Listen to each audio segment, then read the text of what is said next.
श्रीमद्भागवत महापुराण अथ चतुर्थ अध्याय गोकर्ण धुंधुकारी कथा। सूत जी बोले, जब वैकुंठ में स्थित भगवान विष्णु की अलौकिक महिमा का श्रवण हुआ, तब भक्त वत्सल भगवान अपने निज लोक वैकुंठ को प्रस्थान कर गए। भगवान घनश्याम वर्ण के थे, पीताम्बर धारण किए हुए, गले में वनमाला, कमर में करधनी, मस्तक पर मुकुट और कानों में कुंडल सुशोभित थे। उनके हृदय में कौस्तुभ मणि विराजमान थी। वे करोड़ों कामदेवों के समान सौंदर्य युक्त थे और शरीर पर हरिचंदन का लेप था।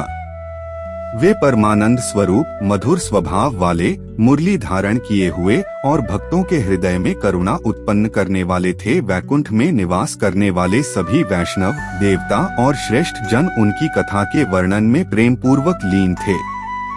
तभी संपूर्ण लोक में जय जय का घोष होने लगा और शंखों की ध्वनि गूंज उठी। उस सभा में स्थित नारद मुनि ने इस अद्भुत महिमा को सुनकर कहा, यह महिमा अत्यंत अलौकिक है।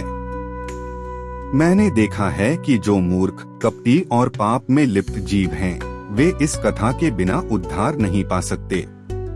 कलयुग में ऐसा कोई अन्य साधन नहीं है जो पापियों का शोधन कर सके।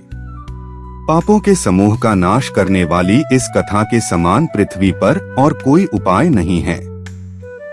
तब नारद जी ने पूछा, कलयुग में कौन से मनुष्य सप्ताह कथा के श्रवण से शुद्ध होते हैं? कुमार बोले, जो मनुष्य सदा पाप करते हैं, दुराचार में लिप्त रहते हैं, कुमार्ग पर चलते हैं, क्रोध से अंधे और कपटी होते हैं, वे सप्ताह भागवत कथा से पवित्र होते हैं।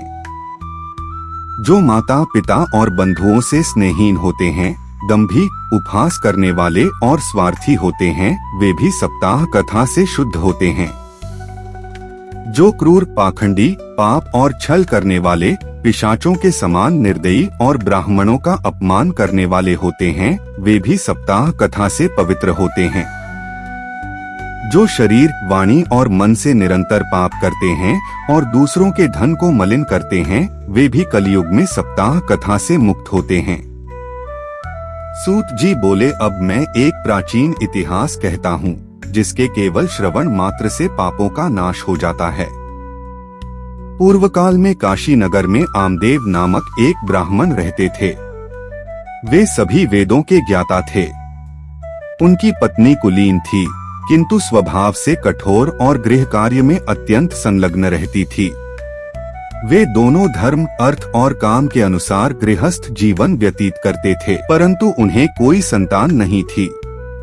संतान प्राप्ति के लिए उन्होंने दान, पुण्य और सेवा की, किंतु फिर भी पुत्र या पुत्री प्राप्त नहीं हुई।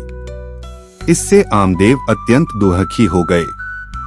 एक दिन वे दुख से पीड़ित होकर घर त्याग कर वन को चले गए। वन में वे अत्यंत प्यासे हो गए और एक सरोवर के पास पहुँचे। जल पीकर भी उनका दुख शांत नहीं हुआ। उसी समय एक सन्यासी वहां आए। आमदेव ने उनके चरणों में प्रणाम किया। सन्यासी ने कहा, हे ब्राह्मण, तुम क्यों रो रहे हो? तुम्हें ऐसा कौन सा दुख है? मुझसे सब कुछ कहो।